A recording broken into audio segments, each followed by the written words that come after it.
Salut, je te souhaite la bienvenue sur ma chaîne. Moi, je m'appelle Santiche et aujourd'hui, je te reviens avec un sujet qui est attendu par certaines personnes d'entre vous. Enfin, on va parler de mes carences.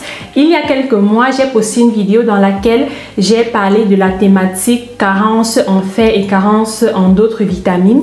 Et dans cette vidéo, j'ai abordé brièvement le fait que moi aussi, je souffre d'une carence qui a été découverte heureusement il y a déjà 4 mois. Et du coup, aujourd'hui, je suis là pour te donner plus de détails sur cette carence et aussi un peu te raconter mon histoire, car je crois vraiment que mon histoire pourra servir de leçon à plusieurs personnes d'entre vous. Alors, si le sujet t'intéresse, tu sais quoi faire. À tout à l'heure après les génériques.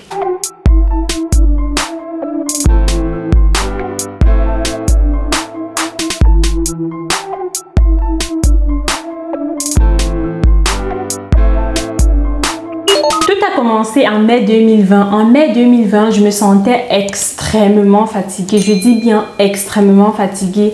Mais je me suis dit que c'est sûrement dû au fait que je suis déjà à la fin de mon année universitaire. Je suis fatiguée de l'année et aussi j'étais déjà fatiguée de l'année 2020 avec le premier confinement. Je me disais tout simplement que cette phase de fatigue allait passer étant donné que à partir de fin juin, début juillet, j'allais être en congé d'été et du coup, j'allais être un peu moins stressée, un peu plus libre et etc. Les congés d'été sont arrivés, la fatigue persiste, elle s'empire même. Et pendant les congés d'été, j'ai aussi fait 2 stages hospitaliers.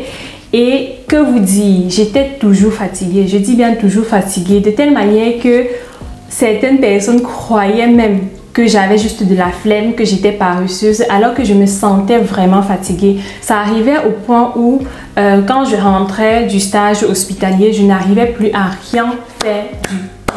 Juste me coucher, me reposer pendant quelques heures avant de me lever et faire autre chose. Mais j'étais tout le temps fatiguée, je dis bien tout le temps fatiguée. Après la fin de mes 2 stages cliniques, je me suis dit, Santiche, ça suffit. Tu dois aller chez ton médecin généraliste pour trouver la cause de ta fatigue. Et aussi, après la fin de mes stages, j'allais commencer avec la 4e année d'études en médecine. Et je sais, j'ai déjà entendu plusieurs fois que la 4e année est assez fatigante. Disons, en 4e année, on apprend vraiment plusieurs choses. Et je voulais donc être en top forme avant de commencer cette 4e année qui pourrait s'avérer assez difficile. Donc, je me suis rendue chez mon médecin généraliste. Je lui ai expliqué mon mal, qui était principalement la fatigue. J'ai aussi prié mon médecin de contrôler mon taux en vitamine D, mon taux en zinc et aussi mon taux des hormones produits par la glande thyroïde. Pourquoi est-ce que j'ai prié mon docteur de contrôler ces éléments-là? Tout simplement parce qu'ils ne font pas partie d'un examen sanguin de base. Dans un examen sanguin de base, on contrôle le fer, la ferritine, on contrôle aussi très souvent, on appelle ça comment en français? Genre le taux de gras et le type de gras que tu as dans le sang, etc. Donc, je savais que ça ne faisait pas partie d'un examen sanguin de base, étant donné que bon, on apprend aussi ça à l'école et du coup, je le sais. Alors, quelques jours plus tard, j'ai reçu un appel de mon médecin et que vous dites, j'étais vraiment heureuse. J'étais vraiment happy de recevoir cet appel de mon médecin. Là, tu te dis sûrement que tu n'es pas plutôt stressé quand ton docteur t'appelle, ça peut s'avérer que ce soit quelque chose de grave. Oui, c'est vrai. Ici en Allemagne, ou bien plutôt chez le médecin généraliste qui me traite, ça se passe ainsi. Si après un examen sanguin, il n'y a rien d'anormal, il ne t'appelle pas. Mais quand il t'appelle, c'est pour que tu reviennes dans son bureau parce qu'il a découvert un truc d'anormal grâce à l'examen sanguin. Donc du coup, j'étais vraiment ravie de cet appel car pour moi, j'avais l'espoir d'avoir une réponse à ma fatigue, de savoir enfin pourquoi je suis tout le temps fatiguée. Donc, je me suis rendue quelques jours plus tard chez mon docteur généraliste et là, qu'est-ce qu'il m'a dit? Déjà, mon taux en fer était normal, mon taux en ferritine était normal, les hormones de la glande thyroïde, ok, sans souci. Mon taux en zinc était aussi normal. Et le problème était au niveau de la vitamine D. Oui, la vitamine D. Si je te dis mon taux en vitamine D présent dans mon sang, ce moment-là, est-ce que tu vas même me croire? Tu ne vas même pas me croire. Imagine-toi que mon taux en vitamine D s'élevait à 8 nanogrammes par millilitre, alors que la dose recommandée est supérieure à 30 nanogrammes par millilitre. Tu vois la différence là? Le fossé est vraiment présent, 8 et 30, une grande différence. Déjà, mon docteur m'a dit, comme je viens de le dire tout à l'heure, que le taux normal devrait être supérieur à 30 nanogrammes par millilitre. Maintenant, si tu es entre 21 et 29 nanogrammes par millilitre, là on parle d'une insuffisance en vitamine D. Par contre, si tu es en dessous de 20 nanogrammes par millilitre, on parle là de la carence. Et moi j'étais à 8 quelque chose, donc presque 9. C'est terrible, c'est terrible. Et là j'avais une réponse à mon bal. Je savais enfin pourquoi j'étais fatiguée, pourquoi j'étais toujours épuisée malgré tous mes efforts. J'étais épuisée. Déjà, pourquoi est-ce que je souffre d'une carence en vitamine D? Il faut déjà savoir que la vitamine D est une vitamine qui peut être produite par le corps humain. Et pour que le corps humain produise cette vitamine, il a besoin d'être exposé aux rayons du soleil. C'est conseillé de s'exposer au soleil 20 à 30 minutes chaque jour. Maintenant, parlons des peaux noires. Les peaux noires, contrairement à des peaux blanches, sont riches en mélanine.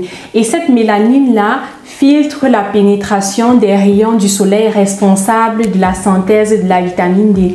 Donc déjà, les personnes aux peaux noires devraient vivre dans des régions ensoleillées. Nous sommes naturellement prédestinés à vivre dans un environnement sous le soleil, avec un beau temps, avec des rayons de soleil chaque jour.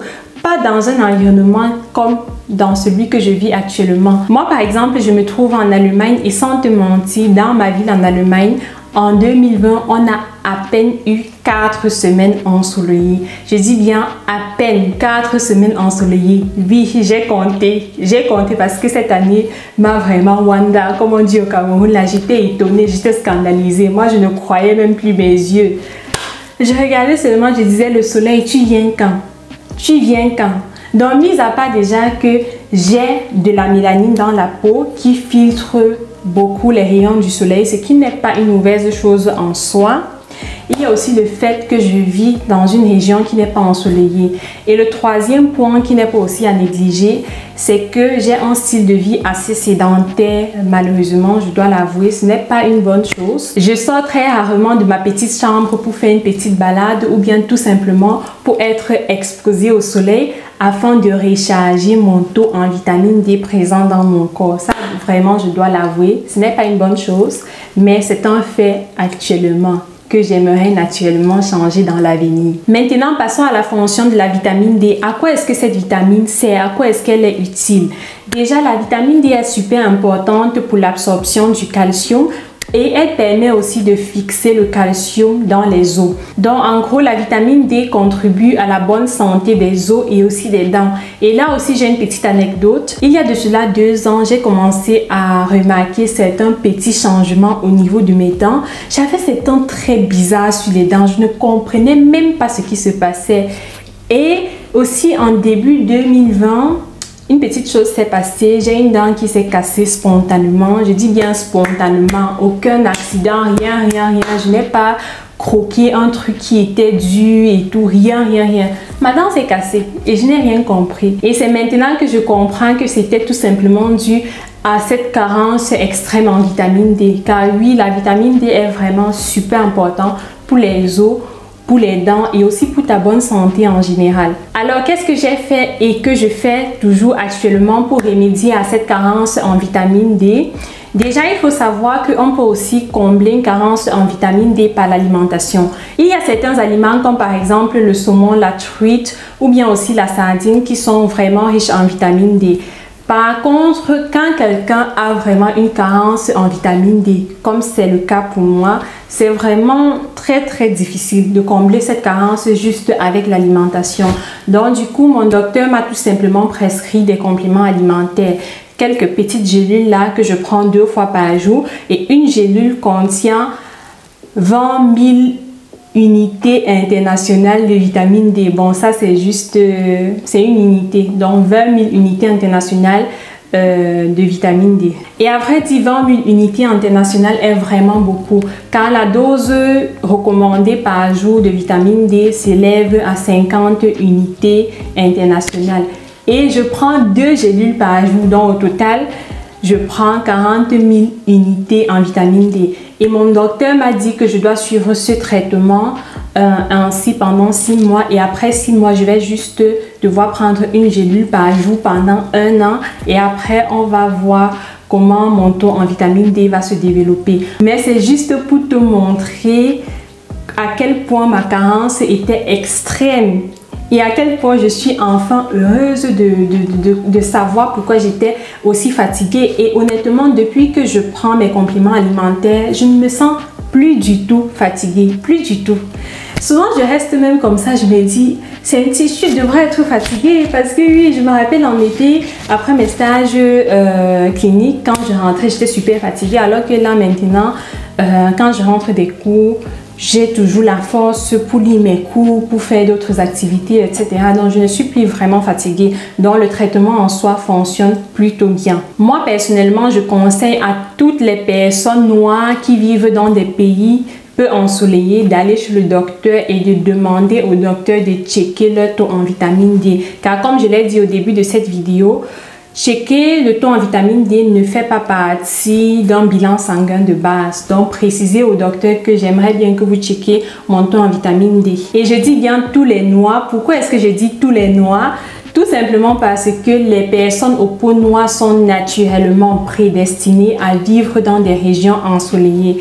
Et je suis vraiment sûre que presque tous les noirs qui vivent dans des régions peu ensoleillées souffrent d'une insuffisance en vitamine D ou bien même d'une carence en vitamine D comme moi. Donc vraiment, prenez ça au sérieux. La vitamine D est vraiment importante pour votre santé. Et aussi, il faut noter qu'un manque en vitamine D te rend plus vulnérable à certaines maladies, comme par exemple l'ostéoporose, et te rend aussi plus vulnérable à certains maux, comme par exemple la fatigue ou bien le déclin cognitif. C'est-à-dire que tu as peut-être un peu de difficultés à te concentrer, à réfléchir, etc.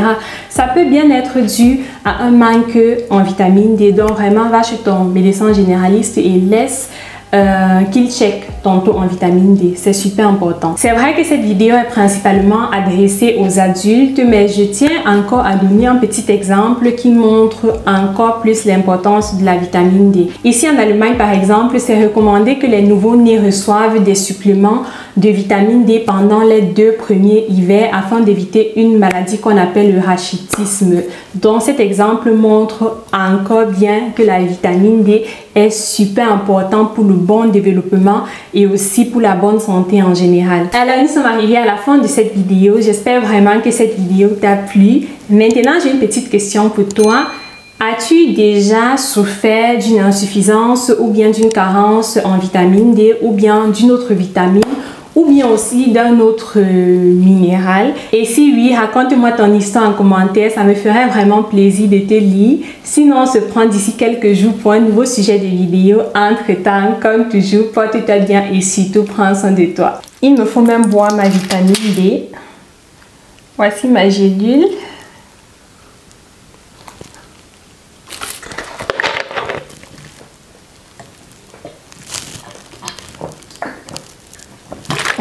Ça, c'était la gélule du soir. Bye!